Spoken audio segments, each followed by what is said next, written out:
Aberto, ela vai só apresentar.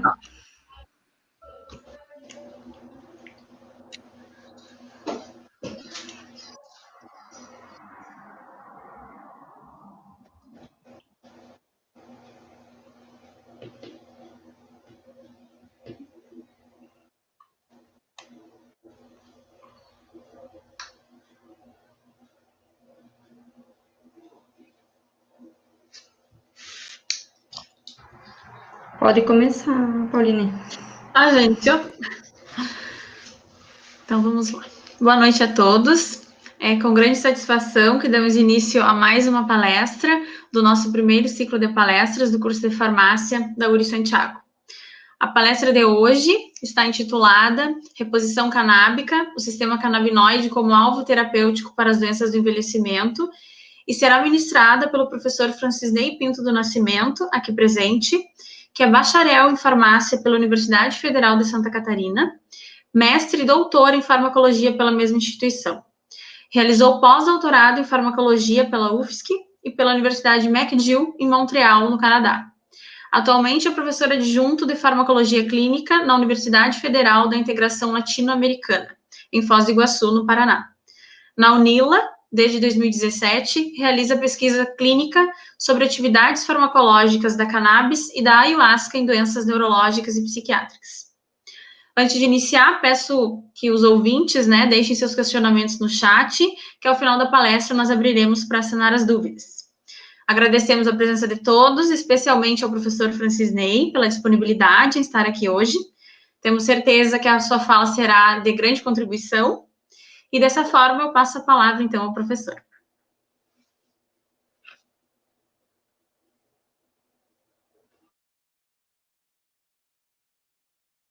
Estava com o microfone fechado, perdão. Boa noite a todos. Agradeço muito o convite da Catiúcia, que fez o convite, e a apresentação da Pauline e também da Manuela, todo mundo do curso de farmácia da URI de Santiago. É um prazer estar aqui, é um prazer falar do trabalho da gente, do que a gente faz. Eu faço isso com cannabis, canabinoides, né? Então, e é legal também falar com farmacêutico, porque eu sou farmacêutico, mas eu dou aula para o curso de medicina, então eu perdi o contato do dia a dia com o pessoal da farmácia, que é a minha tribo, digamos assim. Então, é bom estar aqui e espero que possa contribuir para os futuros colegas de profissão. Posso já dividir minha página? Minha tela, perdão? Posso? Deixa eu começar aqui, então.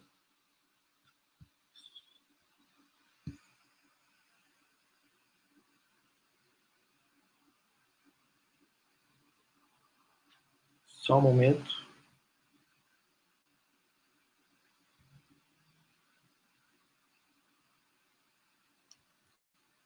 Está compartilhada? Se puder alguém me avisar, por favor.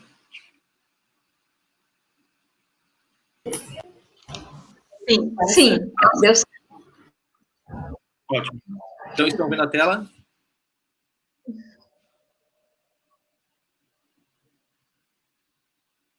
Alguém pode só me confirmar que está vendo o slide? Sim, está apresentado. É que eu não vejo. Bom, então, como estava falando, eu vou falar um pouco de, como diz o título, de pesquisa com canabinoides, reposição canábica, que eu chamo nesse título aqui. Mas não só isso, eu vou falar um pouco, imagino que a maior parte dos futuros colegas, o pessoal de farmácia, nunca talvez participou de uma pesquisa com canabinoides, ou nunca viu nenhuma palestra sobre cannabis, não falar de cannabis não é como falar de guaco ou de erva CD, há toda uma história, um estigma, um preconceito e também uma devoção pela planta, uns amam, outros odeiam. Então, é uma planta de muita história, okay? Isso que eu vou falar um pouco de hoje, mas também de muitas controvérsias, de muita polêmica, também ainda está proibida na maior parte dos países, na maior parte das situações. Então, vou falar um pouco da história, justificar por que ela está legal ou ilegal. Vou falar um pouco de como funciona o sistema endocannabinoide, que é algo, entre aspas, ainda recente para a farmacologia. E vou falar depois um pouco do que a gente faz de pesquisa aqui em Foz do Iguaçu, na UNILA. Já adianto que eu também sou professor do mestrado em biociências, faço pesquisa nessa área. Então, busco pessoas que tenham, talvez, formandos aí em farmácia que tenham interesse em fazer mestrado nesse campo. Depois podem entrar em contato comigo, deixo meu e-mail no final. Então, eu busco farmacêuticos também, porque para trabalhar comigo.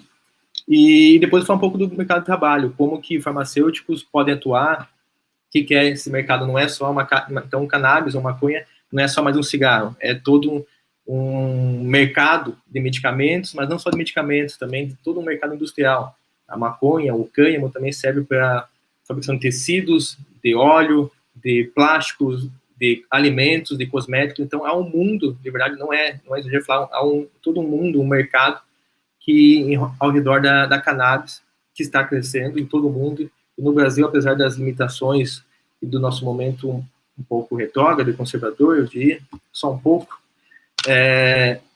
estamos avançando também e, na verdade, é um processo que não há como retroceder. Então, o avanço científico, o avanço comercial, o avanço medicinal, ele é palpável e não é o momento político que vai retardar isso. Pode retardar um pouco, mas não vai retardar em muito.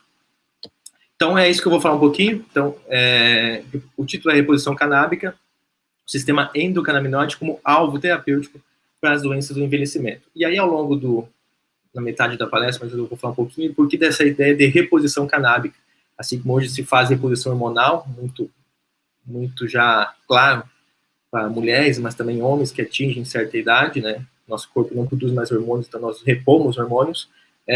A minha hipótese, não só a minha, do meu grupo de pesquisa também, é falar em reposição canábica, né? Nós também produzimos endocannabinoides, ao longo do tempo a gente produz menos e faz sentido, a gente acha que faz sentido, nossa proposta, que isso aconteça. Então, é fazer uma reposição canábica.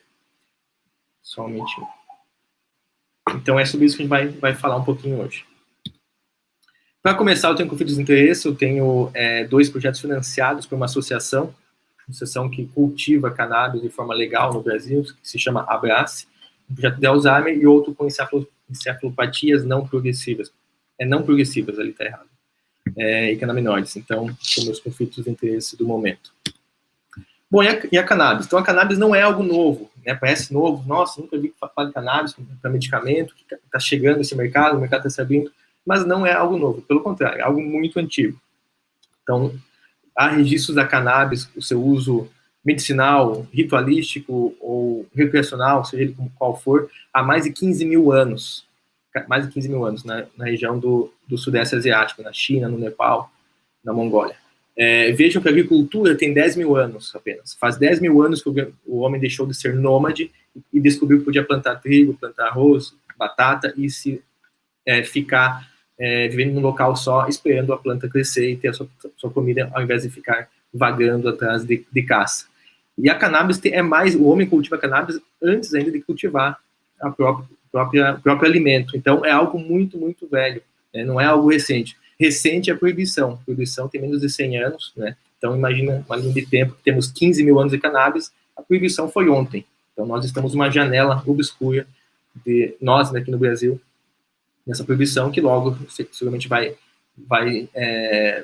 terminar e vamos voltar ao antigo normal. Eles falam hoje novo normal, o antigo normal, que é a cannabis não ser proibida. Isso vem passando já avançando em vários países. Então, e também lembrar que o uso ritualístico, né, quando eu falo ritualístico, uso em cerimônias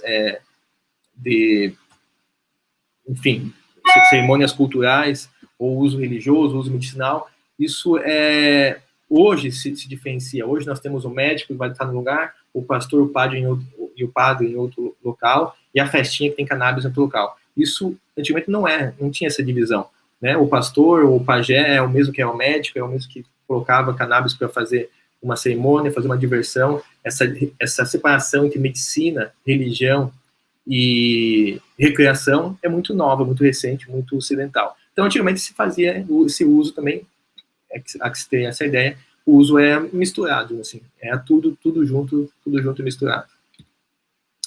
E aí, mas falando de medicina, de pesquisa, de farmacologia, também não é recente. Vejo que há um estudo publicado aí em 1859, o primeiro que eu cito aqui, do John Russell Reynolds, que foi um médico da Rainha Vitória, da Inglaterra, no século XIX, e ele publicou, então, no Archives of Medicine, que para o alívio de certos tipos de dor, eu acredito, não há nada mais útil do que não há nenhuma medicina mais útil do que cannabis que está ao nosso alcance.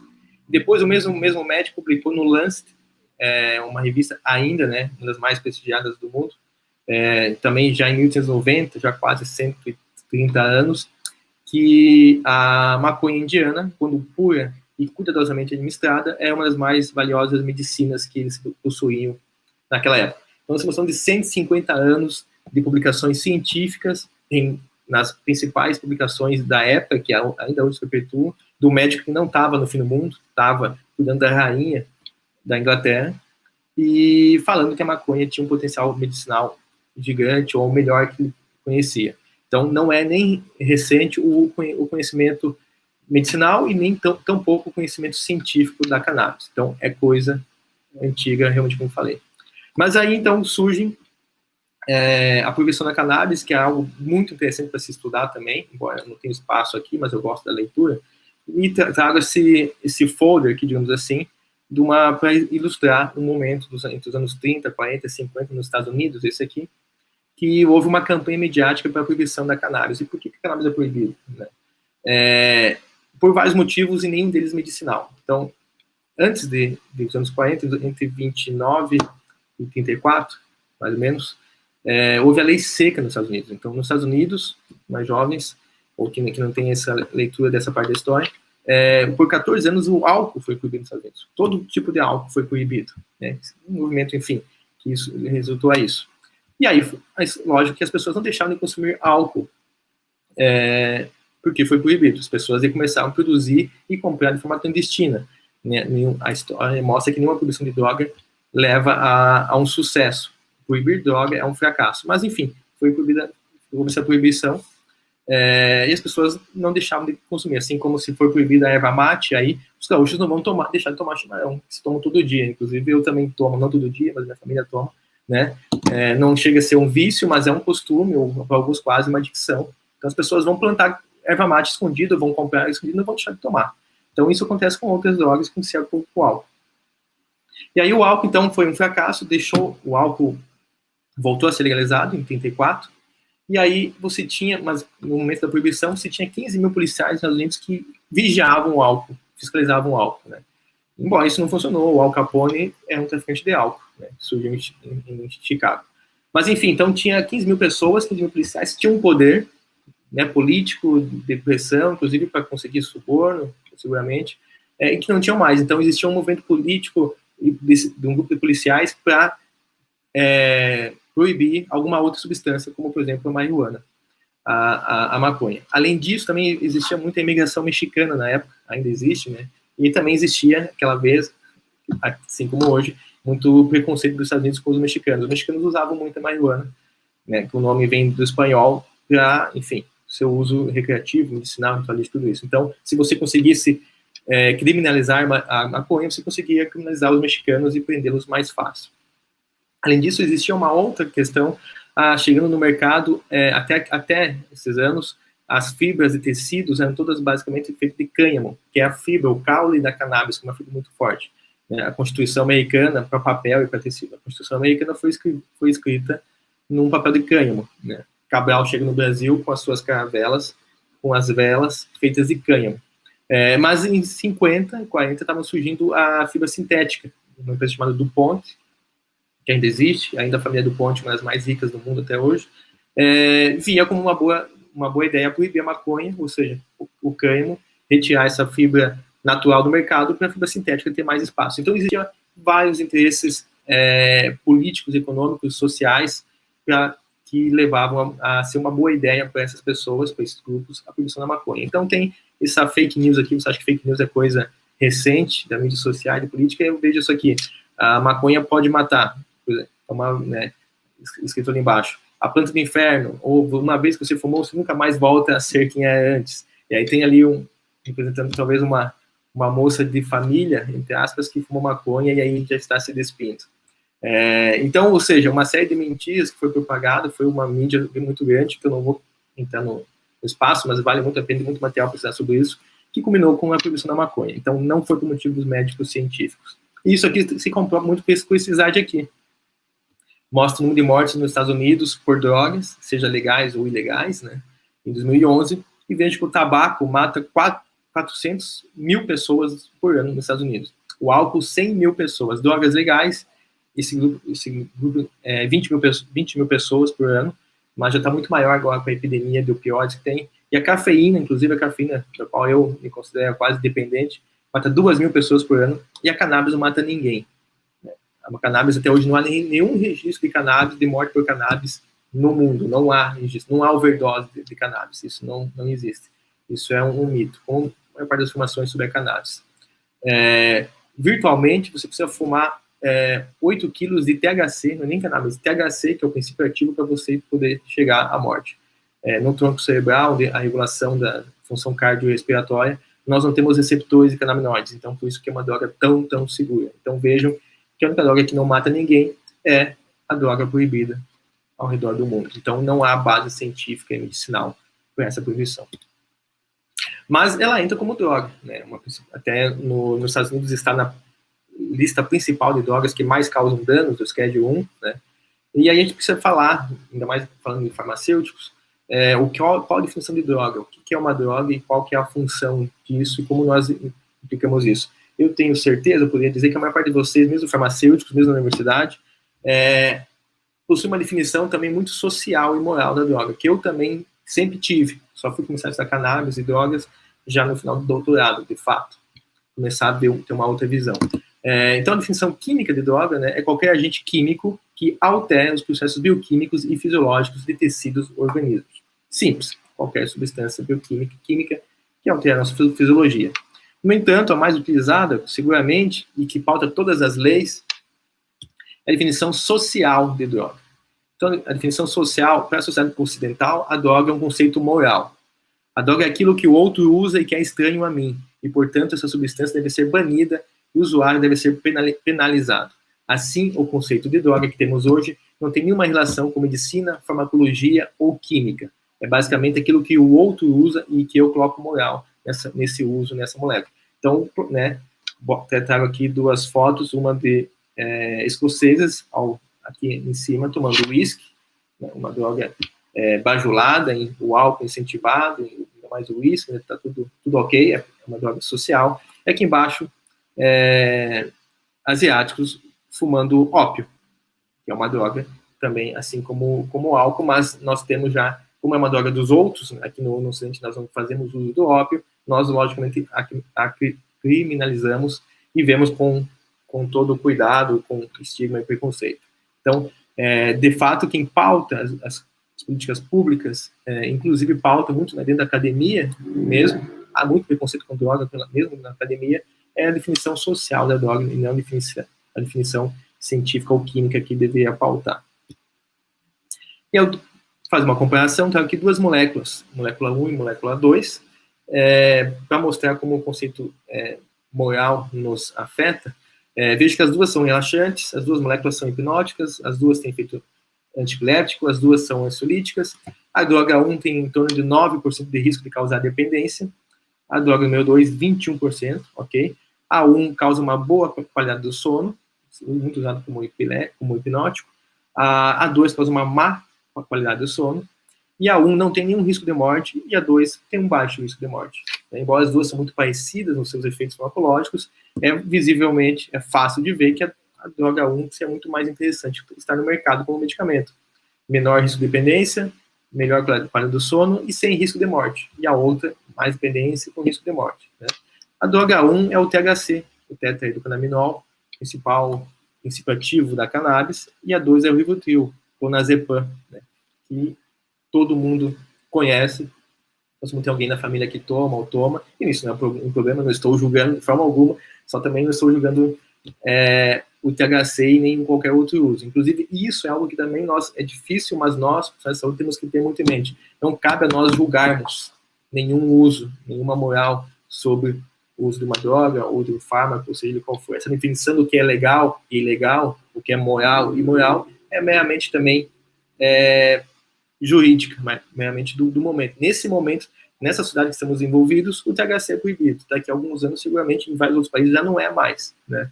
Na verdade, o THC nem é mais como substância, você pode consumir também no Brasil como extrato de cannabis, que é legalizado.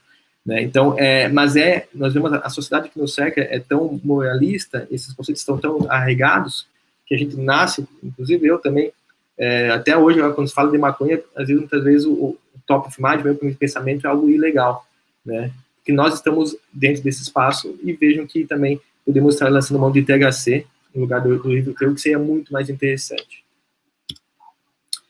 E aí, uma outra relação também com estigma e preconceito, eu trago, ainda mais agora no topo das eleições americanas, o conceito do estigma que nós temos às pessoas que usam drogas, sejam legais e ilegais, né, e fazemos alguns preconceitos e prejuízos, né.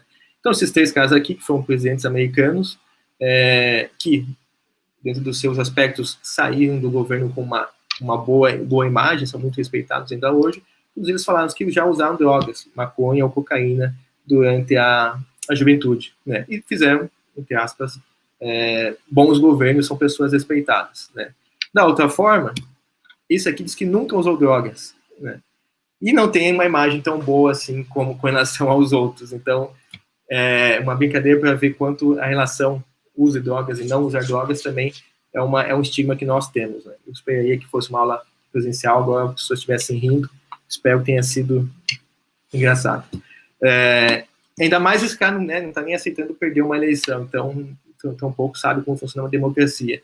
Veja, então, que essa questão de usar drogas ou não também é preciso ser repensada como a gente vê as pessoas que usam drogas ou não. Sobre drogas e danos ao usuário e aos próximos, eu trago essa figura aqui, de uma publicação muito interessante do David Nutt, que é um psicofarmacologista, um dos mais importantes do mundo sobre drogas, de Cambridge, e ele aí faz uma tabela, ele avalia o potencial de dano de drogas, ou qual a droga mais pesada, mais danosa, levando em consideração tanto o dano que essa droga faz ao indivíduo que a toma, que a usa, quanto também a sociedade e as pessoas que estão ao seu redor.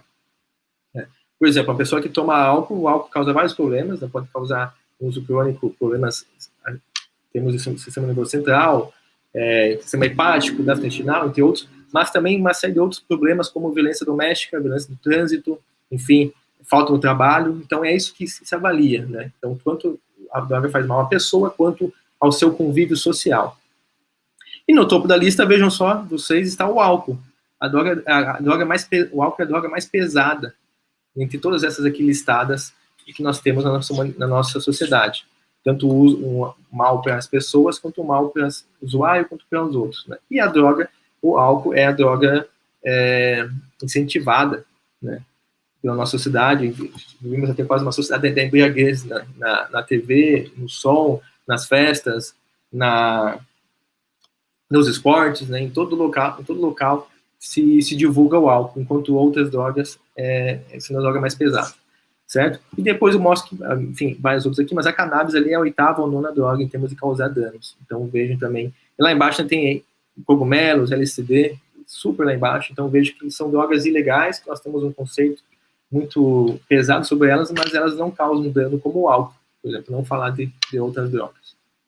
Então, ou seja, temos de farmacologia, de química, essa relação com o álcool, volto a falar com o álcool, que é a droga do dia a dia, né? Inclusive eu também consumo algumas vezes e tenho encontros etílicos com colegas que são inadiáveis, né? Diz alguns outros colegas, mas, enfim, mas é a droga mais pesada, nós temos que saber, o problema não é usar droga, o problema é sabê-la como usar e como a gente trata cada uma delas. E aí, falando em cannabis, então, após essa introdução, que eu pretendo que, espero que tenha feito vocês pensar um pouquinho, refletir sobre o que é droga e o que não é, a cannabis, o álcool, o que nós estamos falando sobre isso. Vamos chegar, então, a falar o que tem na cannabis, afinal. Por que a cannabis tem um potencial terapêutico tão bom, né? E essa folhinha clássica da cannabis. Embora essa aqui é a famosa folhinha da cannabis, que deve estar aqui, mas não é nessa folhinha que nós temos os principais constituintes, THC, CBD e canabinoides. É na flor da cannabis que de fato tem. A folhinha vai ter alguns flavonoides, que tem algum efeito bom anti-inflamatório, terpenoides, ok? Mas, de fato, canabinoides na folha é praticamente insignificante, ok? É na flor da cannabis que estão os canabinoides que têm um perfil lipofílico. E quais são esses canabinoides? Então, os principais, os canabinoides da planta, eu vou chamar de fitocannabinoides, ok? Temos o THC, o tetraidrocannabinol, e o CBD, o canabidiol. Então, são esses dois principais canabinoides, substâncias majoritárias que eu encontro na cannabis, as duas com perfil bastante lipofílico. E o THC é a substância que tem efeito psicoativo em altas doses. Então, acima de 30 ou 50 miligramas de THC, você começa a ter efeitos psicoativos. Então, o que são efeitos psicoativos são os efeitos comuns da cannabis do uso adulto, né? Do cigarro de cannabis, o uso, alteração da memória durante o uso dela, um relaxamento, uma disposição para a fala, um déficit locomotor, né? Um sono também, uma analgesia. Então, esses são os efeitos básicos, os efeitos psicoativos da cannabis usados pelo THC. O CBD também possui efeitos psicoativos, mas muito, muito poucos, quase que irrelevantes. Então, você pode usar doses altíssimas de THC, quase perto de 1 grama, 500 miligramas, e você não tem efeito psicoativo. Então, por isso que hoje o CBD, né, virou a queridinha da indústria farmacêutica, o CBD, porque ele tem vários efeitos, embora são distintos. Veja que o CBD possui efeitos principais efeitos até agora evidenciados: ansiolítico, antiepilético, antidepressivo, enquanto que os outros, o THC possui efeito oxígeno, antiemético e analgésico, principalmente. Então, são esses os efeitos principais desses dois medicamentos. Ok? Então, os dois podem ser, eu chamo de medicamentos, podem ser medicamentos, depende da situação de cada um. Ok? THC e CBD, então, são os principais. E aí, então, falei de fitocannabinoides, eu vou começar a falar, então, de outros tipos de canabinoides. Existem também os endocannabinoides. Então, da esquerda, a gente falou de fitocannabinoides, o THC e o canabidiol. Então, nós temos os endocannabinoides. Os endocannabinoides são substâncias cannabinoides que nós produzimos, ok? Principalmente o anandamida e o 2-AG, vou falar um pouquinho mais. Então, nós produzimos moléculas muito parecidas, quase que idênticas às moléculas da maconha, moléculas da cannabis, tá? Então, o THC e o canabidiol têm ações muito parecidas com a anandamida, por exemplo, que está aqui. E, por final, temos canabinoides sintéticos, ok? São canabinoides que eu posso fazer, então, desenvolvo, sintetizo no meu laboratório, como o Donaminol, que é um THC sintético. Acabo de dizer que o THC sintético, no caso o Donaminol, já é utilizado nos Estados Unidos, por exemplo, há décadas para pacientes terminais de câncer. E aí destaco aqui, vocês estão ouvindo, acho que a minha cadelinha aqui ao fundo, a Florência, espero que ela logo para de latir. Peço desculpas. Trago, então, alguns aqui cientistas e ativistas pela ciência canabinoide, ok?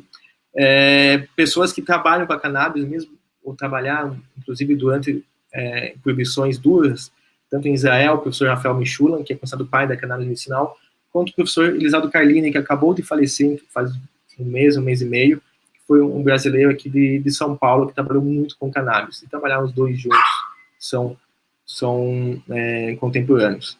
Então, esses dois pesquisadores, eu considero os principais do mundo em relação à cannabis. O que é o sistema, então, o que o Mishulam fez, o que é o sistema canabinoide, que está no título da fala. Então, o Mishulam, em 64, ele conta, interessante também, você pode ver num documentário chamado O Cientista, no YouTube, grátis. O Mishulam é um estudante de doutorado, em 64, e ele queria saber o que naquela época a cannabis não tinha nenhum perdão, eu vou levantar só um momentinho para buscar a minha cachorrinha.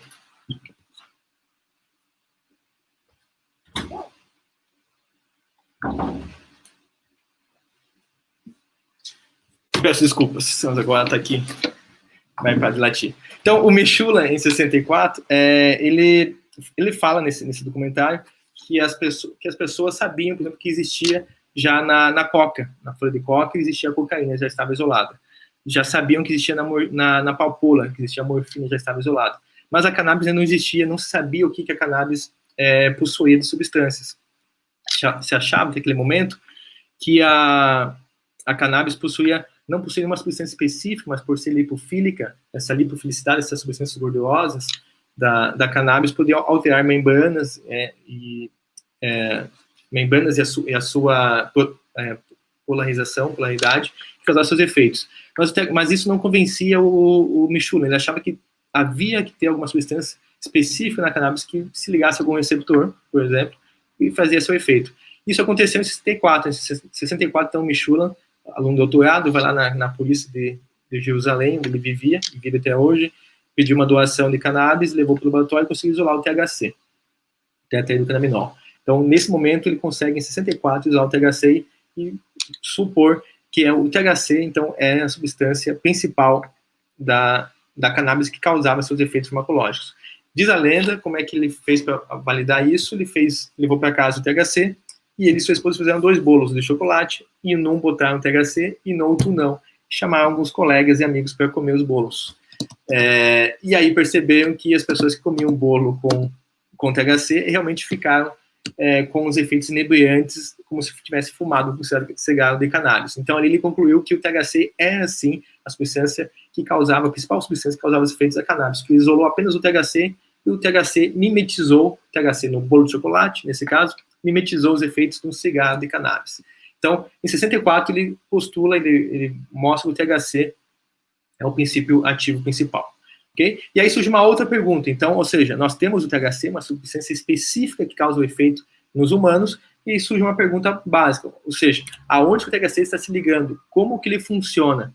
Assim, levando em consideração todas as outras questões de plantas, inclusive falando da coca, cocaína, da papoula, a morfina, se pensou, deve existir então receptores ou alvos terapêuticos específicos onde o THC se liga e faz esse efeito. Então começou-se uma busca por encontrar os alvos ligantes do THC. E em 90, então, foi descoberto então, os receptores canabinoides, o CB1 logo após o CB2. Então, se descobriu que existia receptores de membrana, são receptores, vamos lembrar da farmacologia, metabotrópicos, acoplados à proteína G, ancorados na membrana, que o THC se liga e faz seu efeito, ok? Então, em 91, em 90 se descobre que existem receptores canabinoides, ou seja, então, assim que eu descubro que tenho receptores canabinoides, vem uma outra pergunta e uma outra hipótese.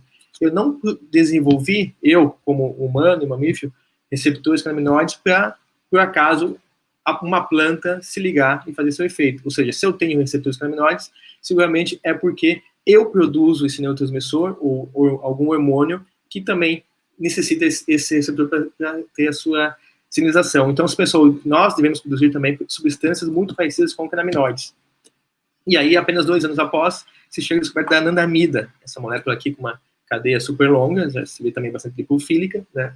Também o professor Michula, em seu grupo, descobre, então, em 92, a anandamida, o principal canabinoide endógeno, e aí basicamente fecha o sistema endocannabinoide, ou seja, nós temos uma produção de uma molécula endocannabinoide, uma substância parecida com o THC ou com o CBD, ok? Nós temos receptores onde essa substância se liga, também se descobriu enzimas que produziam essa substância, ou seja, então assim como nós temos o sistema serotoninérgico, assim como nós temos o sistema noradrenérgico, nós temos o sistema também endocannabinoide. E hoje se sabe que é talvez o principal sistema farmacológico endógeno.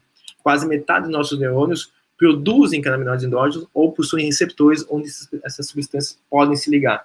Então, é um grande sistema que a gente precisa estudar muito. Vocês não podem sair da farmácia sem estudar sistema endocannabinoide, ou saber minimamente como funciona, porque também muitos medicamentos já estão mexendo no mercado, logo vão chegar muito mais trabalhando nesse sistema.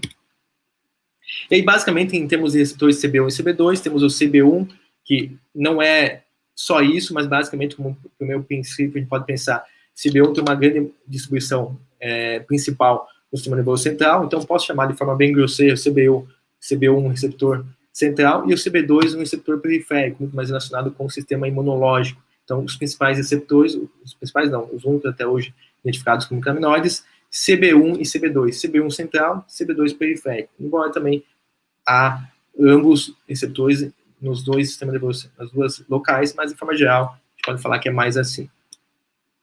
Então, aqui tem uma figura mostrando uma sinapse canabinoide, como que esses medicamentos, esses transmissores ou neuromoduladores funcionam, tá? Isso é mais interessante.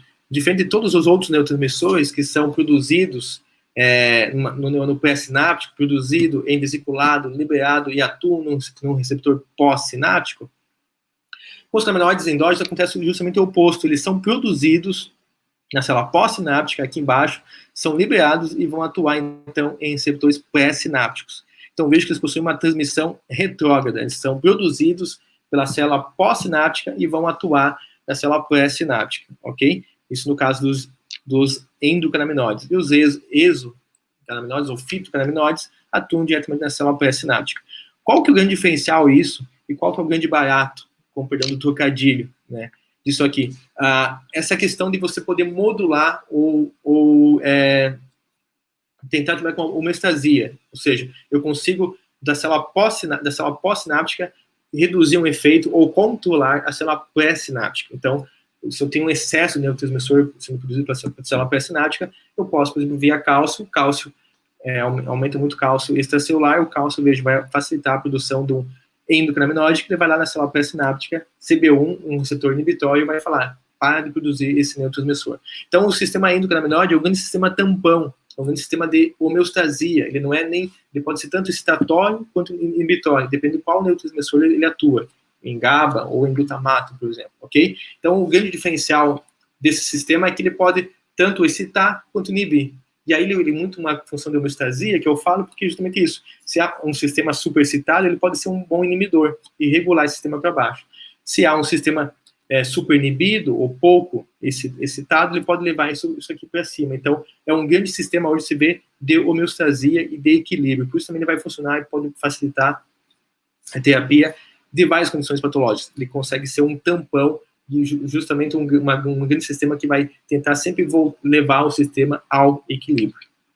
Mas essa sinapse é um pouquinho mais complicada, obviamente, então aqui eu trago algumas enzimas que participam da produção do 2-AG, da anandamida, participam aqui depois da degradação, da quebra dessas substâncias, e também há outros receptores que recebem também endocannabinoides, não apenas os receptores CB1 e CB2. Existe o receptor GPR55 aqui embaixo, que até hoje se propõe talvez seja o próximo receptor canabinoide a ser descoberto, como o CB3, mas então ele também recebe ações do 2-AG, da anandamida, o receptor TRPV1, que é o receptor da capsaicina, a substância da pimenta, também recebe atuação, ligação da anandamida, enfim, outros receptores. Então, esse sistema canabinoide não é só isso, existe um sistema canabinoide expandido que vai atuar em vários outros receptores, enzimas, enfim, é muito mais complexo, mas basicamente a gente pode falar em anandamida e 2-AG, os dois principais endocannabinoides, e os dois principais receptores, CB1 e CB2, ambos receptores inibitórios, ok? Então essa é a sinapse canabinoide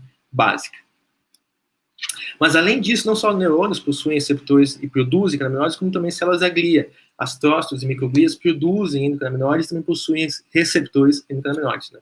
Está muito claro já hoje, após algumas décadas, que as células gliais também participam da sinalização, não são apenas células de suporte, ou alimentação, ou nutrição dos neurônios. Então, há essa transmissão, esse sistema endocannabinoide, veja só, é bastante complexo, envolve também células da glia. Então, tudo isso pode ser também, pensando já como farmacêutico, como farmacologista, vocês podem pensar, são todos locais, potencialmente alvos terapêuticos para serem manipulados e poder levar algum tratamento. E aí, destaco também, mais uma vez, voltando aqui ao professor Carline, que faleceu algumas semanas atrás, como eu mencionei, o seu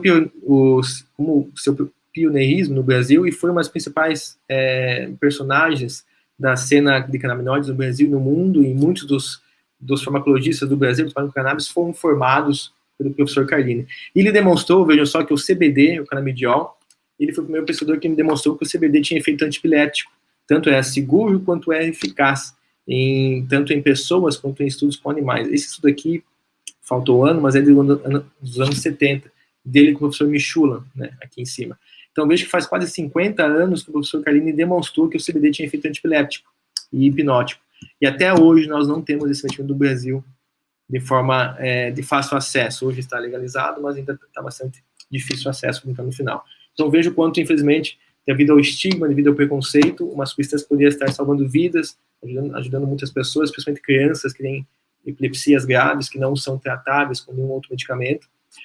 Foi o Brasil que demonstrou que o CBD é antiepilético, e hoje o CBD é um dos principais medicamentos do mundo, poderia ser a primeira opção, deve ser nos próximos anos, a primeira opção para epilepsia. No Brasil ainda não temos esse uso universal. E além, depois disso, tentando relacionar com canabinoides, eu trago essa ideia aqui do professor Ethan Russo, e aí eu vou falar um pouquinho de canabinoides e envelhecimento. E aí surge com essa teoria do Ethan Russo em 2004, com esse artigo aqui, ele chama de uma deficiência clínica de endocannabinoides. Então, o que o Russo postula? O Russo postula que, assim como nós produzimos hormônios, e ao longo do tempo nós vamos produzindo menos hormônios, precisamos repor em algumas situações, nós produzimos canabinoides e ao longo dos anos nós vamos envelhecendo e produzindo menos canabinoides endógenos, ou endocannabinoides. Se nós produzimos, obviamente eles são necessários para uma série de coisas, né? Então, ele começa a falar, então, também dessa reposição canábica. Ele demonstra alguns estudos que pessoas com algumas patologias, mesmo que não sejam pessoas idosas, possuem menos canabinoides endógenos, como nesse caso aqui. Ele testa os níveis da anandamida. A anandamida é o principal endocannabinoide, ok? Como a gente falou antes ali. E ele dosa, então, os níveis da anandamida no fluido cerebroespinhal, no líquor de pacientes com enxaqueca, com migrânia crônica, ou em pacientes com controle, que não possuem migrânia. E se vê aqui, vejam, muito fácil, que os níveis de anandamida são muito menores nos pacientes com migrânia do que nos pacientes que não possuem essa doença. Ou seja, há uma relação, também não se sabe se é causal, mas há uma relação, níveis baixos de endocannabinoides com, nesse caso, a possibilidade de o paciente sofrer de migrânia. Então, é um indicativo que esses endocannabinoides possuem funções, e nesse caso aqui, funções analgésicas ou funções para manutenção do nosso sistema, sem o aparecimento dessa doença. Então, outras patologias também, como síndrome do intestino, irritável do intestino, ok? Também outras questões com pacientes com dor crônica, todos eles demonstram que e levam a esse gráfico aqui que o Eitan Russo postula. Ou seja, quanto menor nosso nível de endocannabinoides, maior nossa suscetibilidade a doenças do sistema nervoso central, como migrânia, como depressão, como Alzheimer, como Parkinson. Então, essa é a teoria da deficiência clínica de endocannabinoides. Ao longo dos anos, nós vamos produzindo menos canabinoides endógenos. Ao longo dos anos, nós temos menos receptores de canabinoides, ou seja, menos locais onde eles podem se ligar, e nós nos tornamos suscetíveis a uma série de doenças. Além disso, por que isso acontece? Porque canabinoides, eu vou falar um pouquinho depois, possuem, sejam fitocannabinoides ou endocannabinoides, possuem efeitos anti-inflamatórios e antioxidantes muito importantes, muito potentes. E o envelhecimento está relacionado intimamente com oxidação, estresse oxidativo e também com microinflamação ou neuroinflamação. Então, se eu retiro efeitos anti-inflamatórios e antioxidantes endógenos naturais, que eu não tenho mais, que eu não produzo mais canabinoides, eu fico suscetível a uma série de doenças, principalmente doenças neurodegenerativas. Então, é essa a ideia que nós apresentamos aqui. E aí, então, trago um artigo para falar de THC e cognição, para começar a relacionar THC, o cannabis com envelhecimento e cognição. Um artigo aqui de 2017, que já é um clássico, que mostra, que saiu na Nature Medicine, a atuação, o efeito do THC em ratos jovens e velhos, ok? O que acontece aqui? Esse estudo aqui mostra, então, que baixas doses de THC melhoraram a função cognitiva em ratos velhos. O que foi feito aqui, eu trago esse desenho. Isso aqui é uma plataforma, um labirinto aquático de Morris, ok? Então, é uma piscininha, okay, básica, com água, e tem aqui uma bolinha azul. Isso aqui é uma plataforma submersa, ok? Está um pouquinho abaixo do nível da água. Então, o que você faz aqui com o ratinho? Você usa ratinho para esse teste. Você coloca o rato na plataforma e ele vai ficar rodando. Ele nunca nadou, mas nunca foi na água, mas se você jogar, ele vai como um cão, ele vai começar a nadar, vai escapar disso, né? Então, você coloca ele na água e começa a nadar, desesperadamente nadar para se salvar. Então, essa linha amarela aqui é o caminho que ele fez nadando aleatoriamente. Até que ele encontrou a plataforma. E aí ele fica ali, ele se apoia ali e descansa, obviamente, tá? Mas eu não sabia que existia isso. No segundo dia que você pega o mesmo rato e reexpõe ele, joga novamente nessa piscina, nesse labirinto, veja, ele vai direto ou em menor tempo para essa plataforma. Ele lembra que existe aquilo lá, ele vai rapidinho lá e já fica tranquilo. Não precisa cansar. Okay? Então, esse é um teste simples de memória espacial, basicamente, também, que é feito nesse caso aqui. O que eles fizeram, então, nesse estudo? Eles pegaram ratos velhos, ratos adultos e ratos jovens, ok? E avaliaram o tempo que o animal leva para encontrar a plataforma no segundo dia. Ou seja, quanto mais rápido ele encontrar a plataforma no segundo dia, melhor a memória. Quanto mais tempo ficar rodando, ele não lembrar da plataforma no segundo dia, ele está com péssima memória, né? Então, no gráfico B, quer dizer, tudo é B, mas o gráfico à esquerda, em preto, vejam que temos a linha, o tempo de veículo, a latência, a linha veículo aqui, e a linha com THC, o pontilhado, está mais acima. Ou seja, em ratos jovens, a linha pontilhada com THC está maior. Ou seja, em jovens, o THC aumentou ou piorou a performance de memória deles, ok? Ou seja, ratos jovens com THC esqueceram daquele caminho e gastaram mais tempo.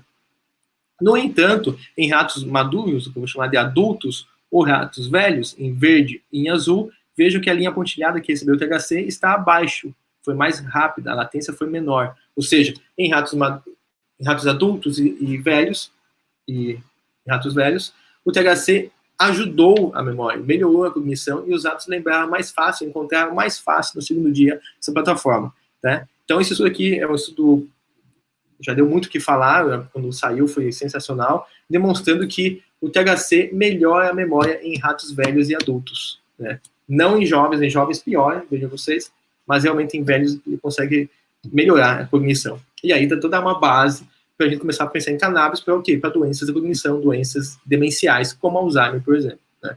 Esse estudo aqui vai, como qualquer estudo da Nature, usa uma série de metodologias para demonstrar e para provar esse fenômeno, e depois vai lá, faz trabalha com animais nocaute, que não possuem esse CB1 e vê que esse efeito não existe mais, faz uma série de estudos imunossoquímicos e mostra que após THC no hipocampo, na região hipocampal, o THC induz sinaptocinas, ou seja, o aumento da densidade sináptica, induz uma neurogênese hipocampal, então ele demonstra de forma comportamental, como esse estudo aqui, mas depois mostra de forma imunossoquímica, morfológica, bioquímica, que isso que é o THC que faz isso, que o THC leva uma regeneração hipocampal e leva um ganho de memória. Então, isso é uma base para muitos estudos que estão vindo agora, inclusive do meu grupo de pesquisa, pensando em THC, pensando em cannabis como uma boa ferramenta para cognição e para demências. Então, esse é um artigo que eu julgo muito importante, um divisor de águas, isso aqui, e faço uma sugestão de quem puder também ler esse artigo aqui, do Bilker Gross, de 2017.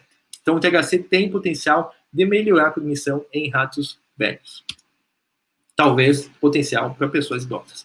E aí, então, vem nosso estudo, falar um pouquinho de Alzheimer, que a gente anda fazendo aqui, um pouco de fisiopatologia do Alzheimer, uma doença que vocês sabem, degenerativa e progressiva, eu já falei demais, vou acelerar um pouquinho, mas que basicamente se marca pela formação e encontro de placas beta-amiloides, que são encontradas no tecido cerebral dos pacientes, apenas pode se ver, logicamente, após a morte dos pacientes, então é um diagnóstico de exclusão, o Alzheimer, e só se confirma após a morte do paciente, encontrando placas beta-amiloides no cérebro e também encontrando a hiperfosforilação da proteína tau, né, que também, quando super fosforilada, leva uma degradação, uma desestruturação dos microtúbulos, e aí também você não consegue ter a sustentação de neurônios de forma correta e também leva a uma morte neuronal. Então, tanto placas beta-amiloides possuem uma relação, quanto uma hiperfosforilação da proteína tau, uma relação com o Alzheimer. São dois achados principais que levam ao diagnóstico de Alzheimer, ok? Além disso, uma relação muito grande, cada vez mais se vê entre Alzheimer ou outras demências e inflamação. Né? Não vou entrar em detalhe nesse slide aqui, mas uma série de citocinas inflamatórias e outras células inflamatórias possuem uma relação muito grande com degeneração tecidual, com morte celular e, logicamente, com Alzheimer. Hoje se fala bem com Alzheimer, é mais uma doença degenerativa, é uma doença inflamatória. É a inflamação, né, e o estresse oxidativo, que a gente fala nesse slide aqui, que levam também à morte neuronal. Então, o estresse é uma doença, o Alzheimer é uma doença muito vinculada à inflamação, intimamente vinculada à inflamação e a estresse oxidativo, tá? Ou seja, então isso nos dá ideia do quê? Ou seja, beta-amiloide e tal tem uma relação com o Alzheimer. Neuroinflamação e estresse oxidativo também. Ou seja, então tudo isso aqui pode ser alvo terapêutico ou tentar reduzir isso aqui, manipular esses fenômenos para eu reduzir então a morte celular, reduzir talvez os efeitos do Alzheimer. Tá? O Alzheimer, como sintomas, não é só aquela perda de memória, a pessoa tem perdas de memórias recentes, lembra das algumas coisas mais antigas, uma série de sintomas, não vou citar todos aqui, né, mas a pessoa também tem dificuldade de localização espacial, localização com o tempo, a pessoa se afasta dos seus convívios sociais, pessoas têm dificuldade de avaliar, fazer julgamentos durante o seu dia a dia, contas numéricas muito fácil, matemática também não tem mais capacidade, uma série de problemas cognitivos, não é só perda de memória que representa o Alzheimer, uma série de problemas cognitivos que leva que se caracterizam como um paciente com Alzheimer, ok? E então, como é que os canabinoides podem ter um potencial, pensando no Alzheimer como uma doença do envelhecimento, talvez também uma relação, sempre pensando que pacientes mais velhos, então, pessoas mais idosas, possuem menor produção de endocannabinoides, possuem menor expressão de receptores canabinoides, e logo eu perco o efeito antioxidativo, eu perco o efeito anti-inflamatório dos canabinoides endógenos, dos nossos canabinoides naturais, digamos assim, então eu fico mais suscetível a doenças neurodegenerativas. Então, os canabinoides entram nesse potencial, e eu trago 2 estudos com animais, ok? Não de canabinoides de forma geral, mas do CBD, que é o principal. Então veja aqui um artigo, esse aqui é algum dado, mostrando que o CBD inibe a hiperfosforilação da proteína tal induzida por beta-amiloide. Ou seja, então aqui é um experimento in vitro, né? Não é em animais, um pouco em humanos, obviamente, mas você induz a fosforilação, tá difícil falar isso hoje, da proteína tal por beta-amiloide, ou seja, você mimetiza esse processo da fisiopatogenia do Alzheimer que acontece, e você vê que o CBD reduz essa hiperfosforilação, ok? Ou seja, mostrando que tem um potencial, então, de reduzir esse principal marcador, esse principal fenômeno que acontece na doença do Alzheimer. Além disso, o CBD também reduz a neuroinflamação induzida por beta-amiloide. Então, aqui, também com interleucina 1-beta, uma interleucina bastante importante. Ao longo do tempo que você vai aumentando a dose, aqui embaixo, a expressão dessa citocina inflamatória reduz, e também da eneossintase, uma enzima que vai, então, participar da produção de óxido nítrico, que é um outro mediador inflamatório importante. Então, você consegue reduzir a neuroinflamação induzida por beta-amiloide, ou seja, isso você faz também com o CBD, com canabidiol. Então, eu posso deduzir que um dos problemas também do perfil inflamatório do Alzheimer é essa inflamação induzida por beta-amiloide. Então, também o CBD consegue reduzir isso. Demonstrando que canabinoides ou que CBD possuem potencial terapêutico para tratamento do Alzheimer. Tá? Além de outros estudos, mostram uma série de efeitos dos canabinoides que tem uma relação com a degeneração, ou seja, os canabinoides, como já falado, então, reduzem a inflamação, reduzem a liberação de citocinas, também podem reduzir essa fosforilação da proteína tal, também podem reduzir a apoptose, aumentam a neurogênese hipocampal, como aquele estudo da Nature que eu comentei, ok? Reduz a neurotoxicidade, aumentam o clearance, né, ou a depuração e a remoção de placas beta-amiloides, ou seja, há uma série de efeitos, não é apenas um efeito, uma série de efeitos que os canabinoides possuem que nos leva a crer que são excelentes, podem ser excelentes medicamentos para o tratamento do Alzheimer. Eu não comentei antes, mas o Alzheimer é uma doença que possui alguns tratamentos farmacológicos, medicamentos, mas que são muito, muito ineficazes, de fato, ou pouquíssimo eficazes, melhor ser a expressão, ok? Pacientes com Alzheimer após o diagnóstico, começam a tomar algum medicamento, e alguns medicamentos, em alguns pacientes, conseguem reduzir a progressão dessa doença por alguns meses, 6 meses, 8 meses, quiçá 1 ano, não mais que isso. Após 1 ano, nenhum medicamento mais consegue impedir a progressão da doença, uma doença degenerativa e progressiva, né? Além disso, nenhum desses medicamentos consegue mostrar ou levar um ganho cognitivo desses pacientes. Então, é realmente uma patologia ainda muito, muito órfã de qualquer tratamento farmacológico. Por isso também que é tão interessante buscar outros medicamentos, assim como os canabinoides. Então, aqui eu apresento um estudo de um paciente que a gente fez, um estudo de caso, que estamos em via de publicar agora. Um paciente, então, com 75 anos, 3 anos de diagnóstico de Alzheimer, estava no estágio moderado, ok? Estágio moderado é aquele que, às vezes, não reconhecia algumas pessoas próximas, às vezes esquecia o fogo no fogão aceso, uma janela aberta, uma torneira aberta, coisas desse tipo assim, às vezes sair de casa, não conseguia mais voltar para sua casa sozinho. E a gente fez, então, uma avaliação de tratamento com ele por 18 meses, de fato já passou agora, já passou 2 anos, 18 meses, e avaliando, então, usando 2 protocolos, chamado Mini-Mental, ok? Um protocolo muito famoso, básico, para avaliação da memória, basicamente, e o ADAS-Cog com um outro questionário para avaliação da cognição. Então, o que a gente viu com o Mini-Mental? Esse teste aqui, quanto maior o score, melhor está a sua função cognitiva e de memória. Então, veja que no tempo 0, ele estava com um índice de 21 aqui, e após já 4 meses, esse paciente vai para um índice de 27, nesse total de 30 que ele poderia ter aqui. Então, veja que em poucos meses ele tem um ganho muito importante, muito significativo, que melhora muito a qualidade de vida desse paciente com Alzheimer. E veja, além disso, que esse 500 aqui em cima é a dose que a gente deu em microgramas de THC. Isso também é muito importante, ok? Então, eu falei antes, então, de 30 a 50 miligramas de THC que tem no cigarro de maconha para deixar a pessoa com um efeito psicoativo, inebriante ou, entre aspas, chapada, ok? Nós estamos com 500 microgramas, uma dose em torno de 100 vezes menor que a dose de cigarro de maconha. Então, o nosso paciente, gostaria de falar também, toma cannabis em gotinhas, solução lipofílica, ok? E não tem nenhum efeito básico, nenhum efeito comum de quem fuma cannabis. Por quê? Porque as doses são super baixas. Nossos pacientes, às vezes, têm um leve desconforto gastrointestinal nos primeiros dias apenas, pelo óleo, não mais do que isso, tá? Então, teve um efeito muito bom, depois que pensa, 500 deu uma dose legal, vamos aumentar essa dose um pouquinho, vai ter um efeito melhor. Vamos aumentar para 750, mas o efeito não foi melhor, veja que o efeito reduziu. A gente pensou, vamos aumentar mais um pouquinho, para ver o que acontece. Aumentamos para 1000 microgramas de THC, 1 miligrama. O efeito caiu ainda mais. Aí a gente volta a reduzir a dose, o efeito volta a subir. A gente vai titulando esse paciente até 18 meses, e no final vê que a dose ideal para esse paciente é 500 microgramas de THC. Então, veja que a gente está falando de microdoses. Depois a gente fala também de reposição canábica. Assim como hormônio, você repõe doses baixas, porque nós produzimos pouco, nós também produzimos canabinoides, ok? Em doses baixas, obviamente, usando canabinoides, e nós não temos que repor algo muito alto, muito que os principais estudos fazem. Que dose vamos começar? Começa com uma dose de um cigarro de cannabis. É a dose padrão, ok? Mas aí causa vários efeitos que não são bons. Muitas vezes se demonstra com canabinoides um efeito em U invertido, ok? Você começa a ter um efeito legal, quanto mais dose, mais legal, mas com pouco se aumenta a dose, o efeito começa a reduzir.